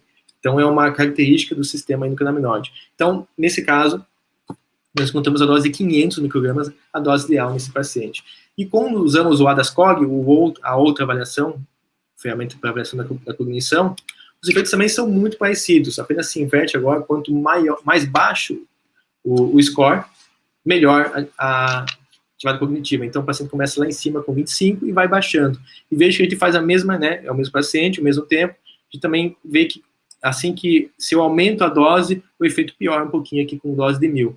Então, é muito legal que os dois protocolos realmente se encaixam e um comprova o outro, que é a dose de 500, nesse caso foi a dose melhor estudada. Ok? Então, nesse caso aqui, agora nós já começamos, depois posso até, inclusive, mandar o link da reportagem, talvez ficar no link no YouTube aqui. Nós começamos um ensaio clínico randomizado, duplo cego, contado por placebo agora com 30 pacientes, começamos já o primeiro grupo no mês passado com 15, nós estamos reforçando esse estudo aqui agora com 30 pacientes, para ver se essa dose de 500 microgramas de THC realmente faz esse efeito todo. Porque esse estudo aqui, a gente está tentando publicar, e esses efeitos que acontecem aqui, nenhum medicamento do mercado consegue fazer isso, consegue ter esse ganho de cognição, de memória, nenhum no mercado faz isso, ainda mais se sustentar por 18 meses ou por 24 meses que já está esse paciente. Então é um fenômeno, no entanto, é um só, é difícil, a gente não acredita, mas pode ser um milagre, então a gente precisa evidenciar isso da melhor forma, igual estamos fazendo com um N bem maior de pacientes, ok? Então, com relação a Parkinson, a gente também tem alguns estudos, já tem, inclusive, há mais tempo, o nosso carro-chefe. Rapidinho, a definição de Parkinson, todos vocês sabem que é uma doença degenerativa, crônica, progressiva. O Alzheimer é a principal doença neurodegenerativa do mundo, que afeta principalmente idosos, e o Parkinson é a segunda mais. Então, não é só a questão do tremor ou da discinesia, da dificuldade da marcha, do que o paciente com Parkinson tem. Depois de um tempo, ele começa também a progredir para dor, para problemas de sono, muito comum, problemas também de cognição. Então, é uma doença também crônica que, ao longo do tempo, o paciente vai progredindo, vai evoluindo para um estado pior. Mas, enfim, do Alzheimer, o Parkinson possui medicamentos, principalmente a levodopa e o pramipexol, que são doador de dopamina e agonista dopaminérgico, que ajudam o Parkinson por bons anos. Entre 8 e 10 anos, a pessoa pode viver muito bem, uma chamada lua de mel do paciente com medicamento. E após 10 anos que as coisas começam a piorar de fato. E aí também é interessante você entrar com outros medicamentos, talvez canabinoide que a gente está testando aqui. Então, a gente fez aqui, também foi parte do mestrado de uma aluna minha, a Ana Carolina e da Carolina e Pauli, 2 alunas. Então, também com doses baixas de THC, avaliando tanto experiências não motoras do Parkinson, quanto experiências motoras do dia a dia e outras avaliações. Então, pacientes com Parkinson, com uma pequena dose de THC, também microdose, para avaliar se o efeito, se o THC, um extrato rico em THC pode ajudar ou não. Então, aqui nós temos um gráfico, usando uma metodologia que os pacientes que têm um sensor, então é um sensor na perna e um sensor no tronco, ok? Que a gente mede, então, o movimento de levantar e abaixar o pé, reduzir a perna. Então, que simulando uma caminhada, basicamente, ok? Então, no gráfico superior, tempo zero, T0, antes do tratamento, a gente vê que, ao longo do tempo aqui, a gente pediu para o paciente tentar levantar o pé do chão, fazer esse movimento aqui, imitando uma caminhada. E ela não consegue fazer esse movimento, tá? Então, vejo que essa linha aqui no gráfico superior apenas fica assim tremendo. Ela está tentando tirar o pé do chão e não consegue por causa do Parkinson. Após 5 semanas, no T5 aqui, vejo que essa paciente que consegue, o gráfico já tem linhas, já tem vales, montanhas, a paciente consegue retirar o pé do chão. De alguma forma ainda tremendo, mas ela consegue retirar o pé do chão e consegue caminhar melhor, consegue simular essa caminhada. Então vejo que apenas em poucas semanas, uma dose muito baixa de THC, conseguiu um efeito muito legal. E além disso, a gente conseguiu ver que essa dose de THC, nesse caso uma dose de 250 microgramas de THC, conseguiu ter ganhos em quase todos os protocolos, os parâmetros desse protocolo UPDRS, que é o principal protocolo para avaliação dos sintomas do Parkinson. Então, tanto sintomas motores, o paciente teve ganho, atividades do dia a dia que ele não conseguia fazer, ele conseguiu fazer, e atividades não motoras também. Então, mostrando que a cannabis também tem potencial para o tratamento tanto dos sintomas motores quanto não motores do paciente com Parkinson. E aí, o último estudo que eu vou mostrar aqui hoje no nosso grupo é um artigo que a gente publicou no passado com um paciente que teve um traumatismo crânioencefálico, um TCE, uma paciente que sofreu um acidente automobilístico e ficou com várias sequelas neurológicas, principalmente espasmos dos membros superiores e inferiores. Então, no gráfico A aqui, temos espasmos leves e aqui embaixo espasmos intensos. E no zero, nessa linha do meio aqui, a paciente começou a receber cannabis. Então, vejo que a esquerda da linha do tempo zero, a esquerda dessa linha, ela tem vários espasmos por dia, em torno de 30 espasmos por dia. E após tomar cannabis, após essa linha central, vejo que os espasmos dela caem para quase zero. Essa paciente já segue há 2 anos com o nosso tratamento. Então, ela, tanto espasmo quanto rigidez, uma pessoa que não conseguia cozinhar sozinha devido à rigidez e espasmo, não conseguia se alimentar, ou se alimentar com muita dificuldade, não conseguia ler um livro, que não conseguia, ficava toda hora com rigidez e com espasmo. Então, hoje ela consegue ter um ganho muito legal dessas atividades. Além disso, a cannabis também facilitou algumas coisas aqui do discurso dela, tinha um discurso muito trancado, tinha dificuldade em falar, em conversar, após esse acidente, que ela tinha essas sequelas cognitivas, neurológicas. Após algumas semanas, ela consegue falar muito melhor e ter um discurso mais contínuo. Assim também como uma série de outros relatos que ela ganhou memória, ganhou habilidade, lembrou de algumas coisas antigas. Então, nós demonstramos aqui, esse estudo se baseia muito também, esses resultados aqui, a gente faz nossa discussão em cima daquele artigo que eu falei do THC em ratos velhos, né, o cognitivo. Então, a gente acredita no ganho cognitivo dela, é muito com relação a esse potencial do THC em doses baixas. E aí, sobre produção de cannabis, eu quero falar um pouquinho para vocês, depois você vai abrir também para perguntas, mas quando se fala de cultivo, produção de cannabis, a gente está falando disso aqui, né? Não é aquelas fotos que a gente vê que a polícia pega cannabis e bota fogo em tudo. Então, vejam, é quase tudo em estufas essas produções, muito no Canadá, nos Estados Unidos, na Europa. Então, nós temos aqui uma tecnologia hoje que você planta cannabis sem ninguém tocá-la, obviamente. Então, hoje se sabe até qual o tipo de onda, qual o tipo a cor da luz, o comprimento de onda que tem que incidir sobre a cannabis por tantas horas por dia, qual a umidade, qual a altitude, para você ter maior produção de THC e CBD. Então, hoje, a engenharia genética com cannabis é espetacular, então você consegue manipular a planta para produzir mais THC, mais CBD, subir os dois, ou mais CBG, CBN, ou os canabinoides também. Então, é uma sofisticação muito grande da produção de cannabis. Existem várias empresas que eu não tenho nenhum interesse com elas aqui, mas apenas para representar o quanto há uma sofisticação e profissionalização do cultivo de cannabis ao redor do mundo, ok?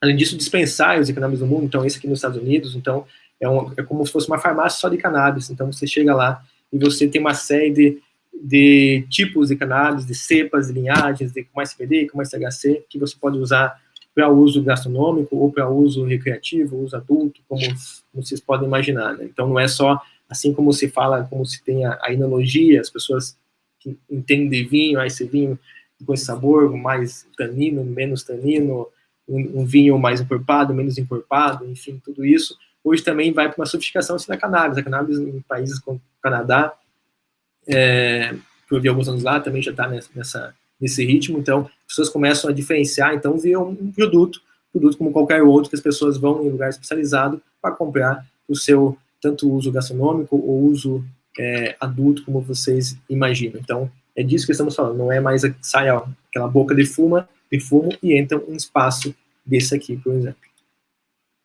Então, sobre o mercado de cannabis e de CBD, esse aqui é só CBD, pessoal, os dados falando em bilhões de dólares por ano, que o mercado de CBD envolve os Estados Unidos, mas como eu estava falando antes também, antes da palestra com as professoras aqui, existe hoje nos Estados Unidos falta de profissionais que entendam de maconha, desde o cultivo, agrônomo, do químico, do farmacêutico, do médico, enfim, do engenheiro químico, pessoas que entendam de maconha, de toda a sua cadeia produtiva. A gente está falando desde do cultivo, da plantação, até a produção, até testes clínicos com relação a isso, ou a uso na indústria da fibra, indústria do calçado, indústria do óleo. Então, há um mercado muito grande, no Brasil começa a crescer também, ok? E logo vai saber muito mais, então a minha sugestão é que, se você tiver interesse, tanto comece a estudar cannabis, comece a estudar sobre o mercado de cannabis, comece a pensar em cultivo, na parte química, na parte medicinal. Há mercado para muita gente e vai ter cada vez mais. Então, falta profissional nos Estados Unidos que entendem de cannabis. E isso já está chegando no Brasil. No Brasil também já tem empresas, muitas empresas nacionais, empresas internacionais estão chegando aqui, buscando profissionais que entendem de cannabis e não temos, né? Então, vale muito a pena, é um mercado que cresce muito, um mercado que vale a pena você estudar, e é muito amplo estudar cannabis, porque vai ter emprego para muita gente nesse mercado, nessa área. E o que é no Brasil? Bom, no Brasil tudo acontece mais lentamente, né? Vocês sabem. No Brasil, ano passado, foi aprovada uma lei que permite, então, a produção de medicamentos à base de canabinoides. Não permite o cultivo, mas permite a produção. Então, empresas têm que importar o extrato bruto de cannabis e fazer a produção aqui. Então, algumas empresas já estão fazendo isso. No entanto, essa importação limita, obviamente, o preço. Então, existem 2 medicamentos no mercado hoje de cannabis no Brasil, uma na farmácia custa quase R$3.000. Então, obviamente, o acesso ao medicamento que tem que ter, eu como farmacêutico não consigo imaginar que não, imagino até que todo medicamento devia ser público, não adianta ter um medicamento a R$3.000 para algumas pessoas poderem, sei lá, 1% da população brasileira pode ter acesso. Ou pior ainda, pior não, mas enfim, também outro problema, que as pessoas judicializam, pedem para o Estado. Então, o Estado brasileiro gasta uma fortuna para comprar cannabis a R$3.000, quando podia pagar muito pouco se cultivasse aqui. Então, ou seja, eu falo isso porque existe um outro projeto de lei no Brasil, PL 399, que está rodando, que permite o cultivo para indústrias e para associações de pacientes. E aí sim, com o cultivo, seguramente o custo vai reduzir muito e as pessoas vão poder cultivar aqui. Então não adianta permitir a produção, permitir a venda, se não permitir o cultivo. Ainda mais que o Brasil é um celeiro que pode produzir tudo, plantar tudo que se planta cresce aqui no Brasil. Temos um vasto território para isso e nós estamos perdendo tempo. Então, nós estamos comprando o Canadá. O Canadá fica 6 meses no gelo e produz a estufa, com gasto gigante de eletricidade, e nós podemos produzir uma melhor cannabis com um custo muito menor e estamos perdendo dinheiro por questões de estigma, de preconceito, de ignorância, de influência moral, religiosa, isso que vocês sabem bem. Então, é uma pena, mas isso logo vai cair com certeza. Então, no Brasil, até o momento, existem pessoas que têm habeas corpus para plantar com cannabis para o seu uso medicinal, quase 200 pessoas no Brasil têm isso. Duas associações, uma que eu tenho um convênio, que é a Praça de João Pessoa, tem autorização por cultivo coletivo, okay? Que é a minha colaboradora. Tem a PEP no Rio de Janeiro, que também vai começar a produzir agora de forma também legal e coletiva. Então é isso que nós temos no Brasil até o momento. E como eu vejo cannabis medicinal no Brasil, e onde estamos, essa foto para mim representa muito bem. Está começando, é jovem, é um menino, ok? Mas tem uma estrada gigante pela frente, está tudo para ser explorado. Então, nós estamos apenas começando a aprender um pouco de cannabis na parte medicinal, na parte química, na parte industrial. Há um mercado gigante que se abre, um mercado para doenças que não são tratadas hoje em dia de forma qualitativa, e também na questão da economia, questão do emprego, questão da saúde, enfim, tudo isso, há um mundo para ser ganho em relação à cannabis medicinal. Essa é a minha conclusão e minha percepção. Aqui eu agradeço muito a atenção de vocês. Nós temos um Instagram, LNC Unila, que é o Laboratório de Neurofarmacologia Clínica. Tem meu e-mail aqui, tem o nosso site, ok? Isso aqui é a minha equipe aqui em Foz do Iguaçu que trabalha comigo, que divulga a ciência canábica e também o pessoal do mestrado, o pessoal da iniciação, o pessoal do doutorado, que faz essas pesquisas. Agradeço muito a atenção, obrigado pelo convite mais uma vez, estou à disposição para perguntas. Muito grato.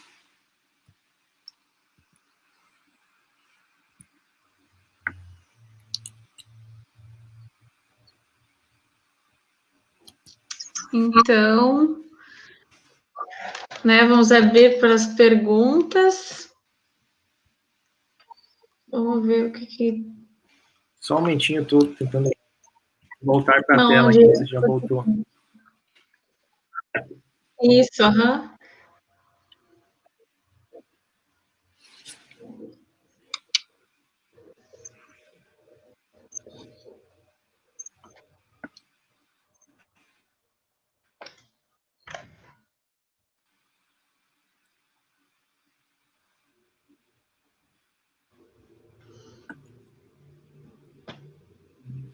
Tem pergunta já?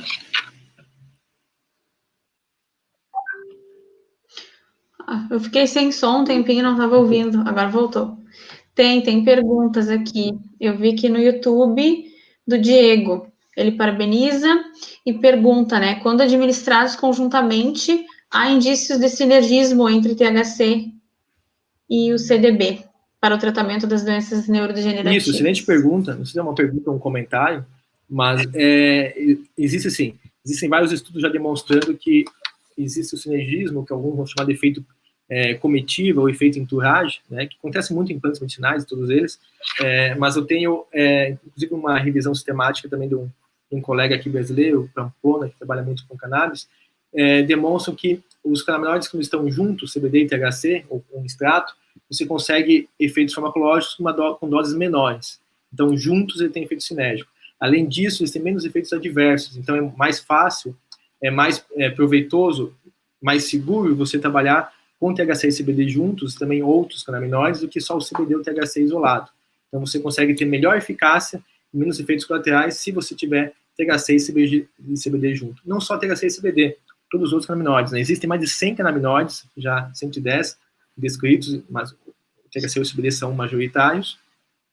Mas também tem terpenoides, terpenos são muito importantes. Terpenos facilitam a absorção dos canabinoides e também atuam no efeito sinérgico. Então, trabalhar com a planta é muito mais seguro do que trabalhar com coisas isoladas, ok? Isso faz toda a lógica. Claro, a planta produz isso como de forma natural, como em relação ao seu estresse, são compostos metabólicos secundários, né? Mas é muito mais fácil você ter algo que já é trabalhado junto do que ter uma substância isolada que você nunca, nenhum mamífero, nenhuma pessoa, ninguém nunca produziu, e colocar uma substância muito específica que vai alterar uma coisa só, né?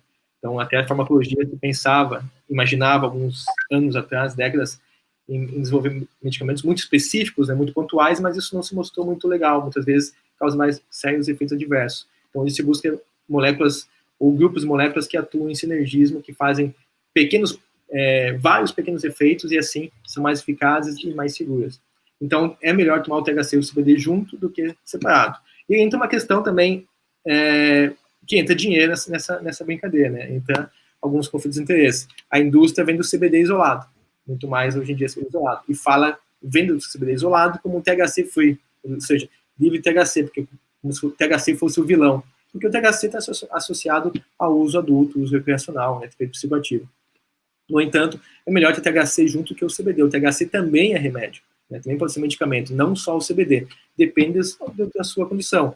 Doenças neurodegenerativas, Parkinson, Alzheimer, também dor, o THC é muito melhor, é o THC que vai fazer efeito de fato. Outras doenças, como ansiedade, depressão, epilepsia, é o CBD que é melhor. Então, as duas moléculas são interessantes, atuam de forma distinta, né? O THC e o CBD, eu não falei, o THC atua muito mais em receptores, canabinoides, CB1 e CB2, o CBD mais em outras moléculas, tem um efeito mais promíscuo, digamos assim, menos seletivo, mas então eles se complementam e é melhor utilizar o extrato, se você tem possibilidade, do que substâncias isoladas, né? Então é melhor trabalhar com a planta do que você fazer algo isolado.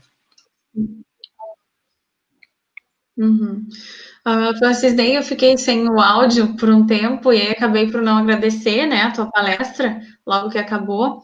Agradecer a tua fala, que foi muito clara e uma abordagem descontraída e bastante atual, né? Como tu acabou de falar, a gente sempre escuta muito falar sobre o CDB, e na verdade a gente vê aí um uso terapêutico do THC também, né?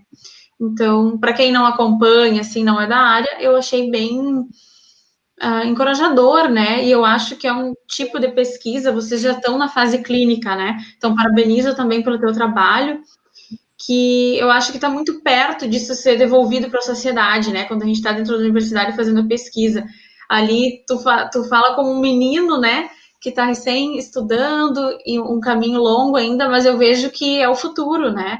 E comparando com muitas outras pesquisas, eu acho que está muito perto. Os estudos iniciais são muito encorajadores, né? Então, parabéns pelo teu grupo, né? Pelas pesquisas. E tem mais umas perguntas aqui. Vamos lá. Deixa eu ver aqui. Tem mais uma. O que é possível fazer para manter os níveis de canabinoides endógenos elevados com a senescência? Se, tipo, uma dieta ou atividade física poderiam né, aumentar os níveis. Há poucos estudos com relação a isso, né, mas já se sabe sim que exercício físico, por exemplo, né, assim como produz, sabemos, endorfinas, né, endopioides, né, também leva à liberação de endocannabinoides. Então, uma das possibilidades também é o exercício físico, a dieta, enfim, o estilo de vida, um cuidado com o estilo de vida para que você possa produzir mais. Substâncias, estilo de vida, atividades, fumo, enfim, estilo de vida que leva a processos mais inflamatórios, oxidativos, também vai reduzir a produção. Mas, além disso, além de outras de dieta, de outras substâncias, realmente eu não sei se é possível. Talvez tenha já estudos, mas eu desconheço. E aí, uma hipótese mesmo, que a gente acredita, é a reposição de fitocannabinoides, né, em doses baixas. Eu imagino que na geriatria, daqui a alguns anos, pode ser uma recomendação. Passando de 60 anos, pequenas doses de cannabis todo dia. Essa é a minha aposta, né? Porque você consegue ter uma substância muito segura, sem efeito adverso, praticamente. Você consegue trabalhar com doses baixas, e essas doses baixas conseguem voltar o teu sistema de canabinoide com um tônus, que eu chamaria mínimo ou de equilíbrio. Então, você consegue repor seus canabinoides que você não produz mais, ter efeito anti-inflamatório, efeito antioxidante. Então, eu vejo como muito uma ferramenta de prevenção, também não só tratamento, mas muito mais de prevenção. Então, eu aí, no meu sonho, espero antes de morrer, poder ver aí protocolos de pequenas doses de cannabis todo dia, canabinoides aí para pacientes idosos. Eu apostaria nisso e espero poder, quando chegar nessa idade, já começar a poder usar isso de forma legal e tranquila aqui no Brasil. Sim, não, com certeza. Eu acho que o futuro é mais próximo do que a gente imagina. E tem mais uma perguntinha em relação à tua pesquisa mesmo, da fase clínica. Se foi muito difícil conseguir aprovação, né, pelos comitês de ética, para trabalhar com o THC, principalmente, né, que com o CBD seja um pouco mais fácil, já que já a importação já está legalizada, né, e permitida. Sim. Eu não trabalho com CBD, por exemplo, não trabalho com nada isolado, né, só trabalhei até agora com extrato. Mas os primeiros estudos eu fiz com pacientes que tinham extrato de forma não legal, né, mas eu não perguntava, não é minha questão perguntar como é que foi, de onde ele conseguiu. As pessoas chegavam, tu tá vendo aí que funciona, aqui no Paraguai, Foz do Iguaçu, você consegue mais fácil, se usa muito aqui, inclusive, quando cheguei aqui eu me espantei, só usa muito como emplasto ou fomentação, compra maconha para fumar, deixa uma garrafinha de cachaça, alguns dias, e depois usa para bursite, dor inflamatória, é muito comum, é muito típico aqui, na região toda, todo mundo sabe que se usa dessa forma. Enfim, pela fronteira, é uma produção do Paraguai, então se consegue muito mais fácil. E aí tinham pacientes com doenças neurológicas que né, começavam a me buscar, eu comecei a fazer uma pesquisa com relação a esse uso tópico mesmo, que eu comecei a fazer essa pesquisa. E aí, eu estou tomando, quero acompanhamento. Daí eu e o professor Elton, que é neurologista aqui, professor, a gente começou a acompanhar. Então, meu primeiro projeto de pesquisa para o CEP foi, o paciente tem esse problema, tem cannabis, e eu quero acompanhá-lo no tratamento. Quero dosar e acompanhar. Ele já tem, ele está fazendo, e aí eu não estava fornecendo, ele que tinha. E aí, a primeira vez foi difícil. Foi e voltou diversas vezes, até o Comitê de Ética aceitar. Muito preocupado com a segurança, né? Enfim, mas embora eu acho que quem trabalhava no Comitê de Ética, aquela vez nunca fez uso recreativo da cannabis na universidade, então ela também tinha essas preocupações que não precisa ter.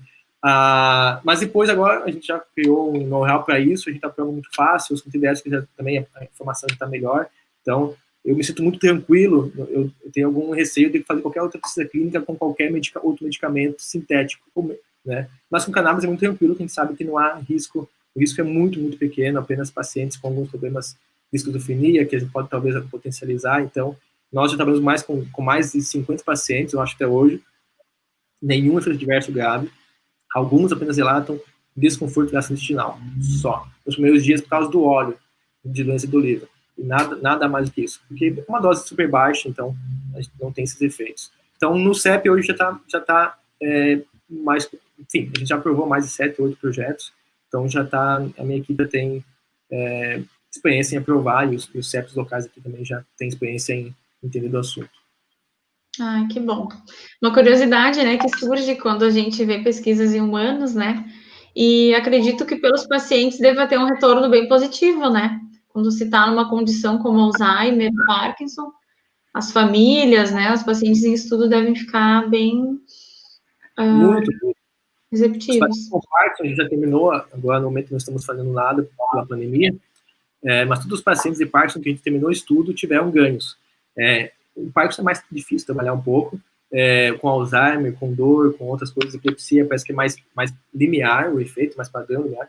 Mas com Parkinson os pacientes são bem diferentes, né, uma patologia com várias nuances, vários estágios, e alguns pacientes têm ganho na parte do tremor, outros nada melhora o tremor, mas melhora o sono, melhora a dor, melhora a cognição, né, então diferentes ganhos, então todos depois que acabam o estudo quiseram seguir o tratamento, e a gente seguiu fornecendo, então tiveram ganhos diferentes, então por parte de uma doença bem diversa, assim, mas o ganho é muito bom para diversos pacientes, e agora a gente passa muito no Alzheimer, está pensando com Alzheimer, né?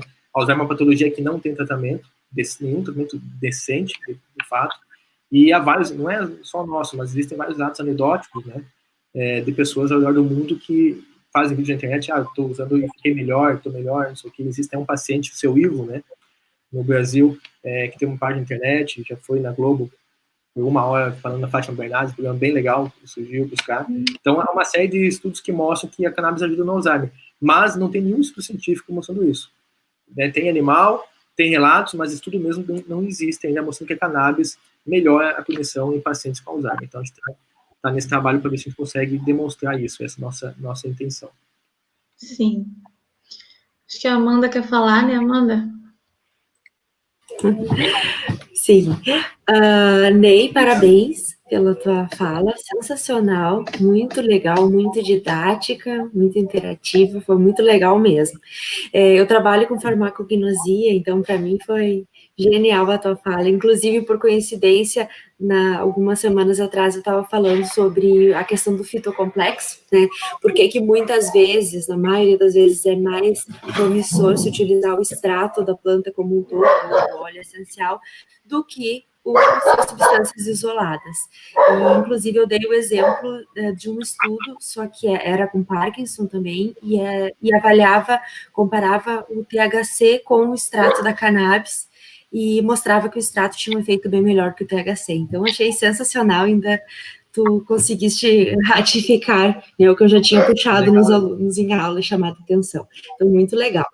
Para o Parkinson, realmente tem vários estudos. Para o Alzheimer, eu não tinha visto ainda, achei sensacional o que tu trouxeste, porque as pessoas referem sempre a questão do uso da cannabis recreativo com falta de memória, né? E daí, quando a gente vê que, de repente, ele pode apresentar um efeito para uma doença tão difícil de tratar, impossível de tratar, não existe ainda tratamento para Alzheimer. Então, achei extremamente promissor, fiquei bastante esperançosa, até porque eu tenho casos na família de Alzheimer, então eu fiquei bastante esperançosa com possível tratamento. Mas eu gostaria de te questionar a respeito, porque a gente sabe que tem estudos para dores crônicas, né? Bastante estudo da cannabis medicinal. E para artrite reumatoide, o que se sabe até o momento? Tem algum estudo clínico já, alguma coisa em fase de teste? Boa pergunta, mano. Não que eu conheça que tem artrite reumatoide. Inclusive, sobre aquele comentário que eu fiz aqui em Foz, na região, se usa muito tópico. Eu tive na Colômbia em 2016 e com alguns amigos e uma irmã de uma amiga de lá tem artrite reumatoide e o melhor para ela é usar cannabis tópico também, para suas dores articulares, enfim. E tem todo um perfil que pode ser muito interessante, com certeza, pelo efeito anti-inflamatório, né? Anti-inflamatório, antioxidante também, da cannabis e analgésico. Então, com certeza, tem muito potencial. Eu tenho um aluno aqui do mestrado que é reumatologista, e a gente pensou em ia fazer esse ano um estudo com artrite reumatoide, mas pelo número de pacientes, vamos trabalhar com osteoartrite, inicialmente. Mas eu não conheço estudos, e está no nosso grupo aqui essa ideia de trabalhar com artrite reumatoide, que seguramente tem um potencial muito grande. E aí a gente procurou osteoartrite porque a artrite reumatoide tem uma série de substâncias hoje, né, imunológicos, anticorpos que atuam, e na osteoartrite não. Mas, potencialmente, tem, com certeza, ajuda tópico ou via sistêmica deve ajudar muito pelo perfil da doença e pelo perfil do medicamento. Sim, pelas ações que já se sabe dela, né? Ela parece ser bem promissora para artrite. E com relação ao tipo de extração, eu já vi estudos com óleo, já vi estudos com extrato, já vi estudos com isolados. Varia muito para a patologia, ainda não está padronizado, né? Alcoólica, né? Muitas vezes a extração também com gás, o uso do extrato e do óleo, porque eu tenho visto bastante o óleo é mais fácil do óleo. extração pela característica dos canabinoides, né? Bastante lipofílicos. Mas não tem padronização, né? Não tem. Ainda bastante uma zona meio escura ainda com relação a isso. Mas é mais fácil, mais barato também, não é minha expertise nessa área, mas é muito mais em óleo, né? As indústrias também fazem óleo, né? De milho, né? Então, é mais essa a principal forma de administração, de extração que se faz hoje. Sim, e mais uma dúvida com relação à espécie, né? Porque se fala muito cannabis, do gênero cannabis, mas eu já vi estudos com a índica e com a sativa também. Mas acredito que seja mais a sativa que a gente tem estudo atualmente, né? Híbridas, né? Tem a índica, a cannabis sativa, a cannabis índica e a ruderalis. A ruderalis quase não se usa, tem pouquíssimo THC, né? E é mais para fibras, então é mais o cânhamo, que seria mais para ruderalis. Mas as maconhas que nós temos hoje são muito mais híbridas, tanta linhagem já, né? Então trabalha com, não se fala mais sativa e índica, mas se fala em linhagens, aí milhares de linhagens, a manipulação genética é muito grande, mas quase todas são híbridas, né? Você não encontra mais no mercado, digamos assim, cannabis sativa pura ou cannabis índica, são linhagens híbridas. Sim, até para ficarem mais resistentes, né? E uma composição mais homogênea dos canabinoides. Muito interessante. Parabéns pelos estudos, realmente muito promissores e com certeza vão trazer muitos benefícios, né? Quando a gente começar a conseguir patentear e começar a utilizar pela população esses medicamentos. Obrigado. Parabéns. Queria fazer um comentário, não sei se tem pergunta, mas sobre como está no Brasil hoje para o paciente usar, né? Que é importante saber. Então, hoje, qualquer médico pode prescrever cannabis, ok? Status de cannabis, sem ser neurologista, sem ser qualquer função. Basta ter o CRM. E aí você pode importar, pela autorização pela Anvisa, pela internet, leva alguns dias, e você pode importar como suplemento. Mas é super custoso. Se pode fazer também hoje no Brasil, muitas pessoas estão fazendo, você com a receita, você se associa a alguma associação, no caso, a única que tem cultivo legal hoje é a Brás, essa que trabalha junto com ela. Então, com uma prescrição, você se associa à Brás, paga uma taxa anual, depois você compra o medicamento conforme a sua necessidade. Então, isso leva alguns dias e o custo é em torno de 10 vezes menor do que você importar. Então, é muito mais rápido. Então, hoje no Brasil é possível isso. Também na farmácia, tem dois medicamentos, que são um é base de CBD, basicamente, e outro é um extrato THC e CBD. Esse extrato é para esclerose múltipla, espasmo e esclerose múltipla, e outro é só CBD para epilepsia ou outras patologias. Mas são quase R$3.000 na farmácia. Né? Então, qualquer médico pode prescrever, se falar, como uso compassivo. Então, não existe ainda dose definida para muitas coisas, ou o que fazer. Então, todo médico prescreve, junto com o consentimento, e aí, baseado nos estudos dele, na literatura que ele possa ter, ele pode prescrever a forma que quiser, a dose que quiser, de forma compassiva. Então, a gente vai ficar essa lei por mais 3 ou 4 anos, e aí, depois disso, então, vão ter que ter indicações. Então, os cannabis no Brasil não está com medicamento, tampouco suplemento. Existe uma categoria específica para produtos à base de cannabis. Então, é isso que nós temos hoje. Produtos à base de cannabis, e os que vão chegar no mercado são produtos à base de cannabis. Por quê? Porque não tem ensaio, vão poder entrar no mercado sem ensaio clínico, dando a indicação e a dose ainda, né? Então, existem alguns anos para você começar a fazer, o pessoal tem que se adaptar e apresentar ensaio clínico, e aí botar a dose certinha para cada indicação. Certo. Eu acho que tem mais uma pergunta da Profiliana aqui no chat. Como o processo inflamatório está envolvido com a neurodegeneração? E se presume-se, né, que a obesidade seria um fator agravante para essas doenças neurodegenerativas? O processo inflamatório tem várias formas, né? Mas a inflamação, como eu falei rapidinho ali, é um processo que leva à morte celular, né? Muito pela...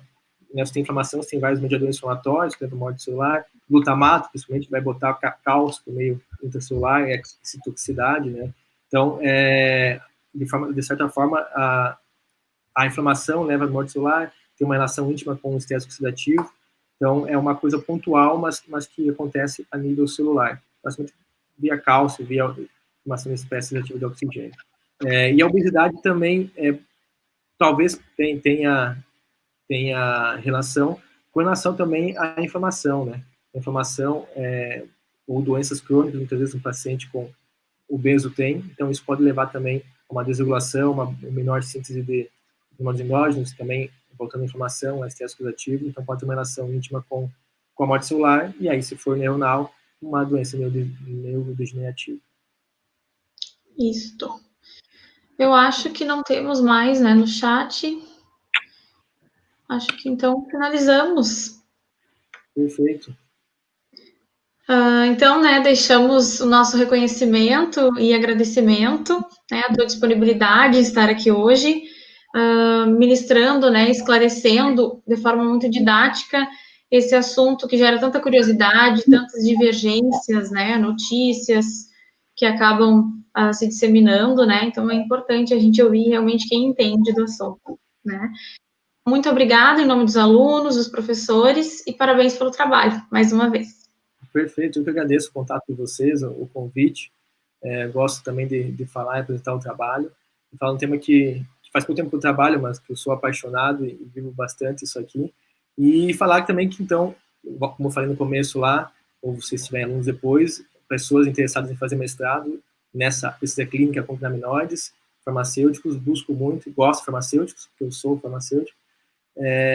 Então, podem buscar, jogar no Google Biociências Unila, é o nosso programa, e o meu e-mail está ali, depois, enfim, estou à disposição para receber alunos com esse interesse também de fazer pesquisa, tá bom? Agradeço muito pelo contato e a hospitalidade de vocês.